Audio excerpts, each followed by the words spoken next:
अनार, ए पोरी, सगळा शरबत तू ही पीनार तो मेहमान लोग को क्या पिलाऊंगी? अपना ढोका? अरे काहे को इतना चिल्लावत है? चिल्लाऊं नहीं तो काय करना राजीबाई? इधर भजिया बनाओ, खाना गरम करो, बाहर मेहमान लोग के लिए शरबत लेके जाओ। अभी खाना कौन गरम करेगा? थोड़ा सा शरबत पी लिया तो क्या हुआ?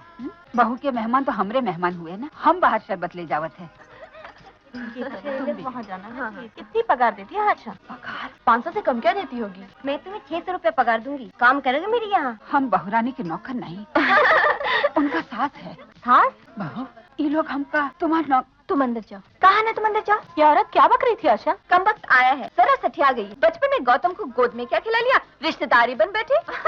भाभी शर्म नहीं आवत है? सासू माँ को आया बोला तो? सती तो अंदर चल। नहीं माँ, हम तेरा अपमान बर्दाश्त नहीं कर सकते है। ये कौन है आशा? हम इनके देवर हैं, गौतम भैया के सगे भाई, और ये गौतम भैया की सगी माँ है। क्या बात है? क्या हो रहा है? मुझे लगता है यहाँ कोई महाभारत खड़ा होगा, हमें अभी चलना चाहिए। हाँ, चलो। अरे आप सब कहाँ जा रही है? मैं खाना लगवा दूँ। मजा ही खराब हो गया। अच्छा हुआ वकील साहब आप आ गए। अब आप ही फैसला कीजिए, ये आशा की सास है या नौकरानी? हम लोग चलते हैं। देखा, कटवा दी ना मेरी नाक सबके सामने। अरे लेकिन हुआ क्या? हम बता दे भैया, नौकरानी कहत रही है हमारी माँ को। तो क्या हुआ? तो क्या हुआ? अरे जी के आशीर्वाद को भगवान की देन माना जाता है, उसकी बेइज्जती कर दी तो क्या हुआ? सती तो शांत हो जा। ऊंचे और बड़े लोगों की सोसाइटी में तुम जैसे अनपढ़ और गंवार लोगों को नौकर नहीं तो और क्या बोलेंगे? माँ जैसी देवी को जिस पढ़े लिखे समाज में नौकरानी कहा जाए, वो समाज और उसमें रहने वाले सभी लोग असली अनपढ़ बल्कि घटिया इंसान है। अब ये लोग इस घर में नहीं रहेंगे। लेकिन 2 ही दिन तो हुए उन्हें आए। I want them out। माँ बेहतर यही होगा कि तुम लोग कल ही गांव वापस चले जाओ।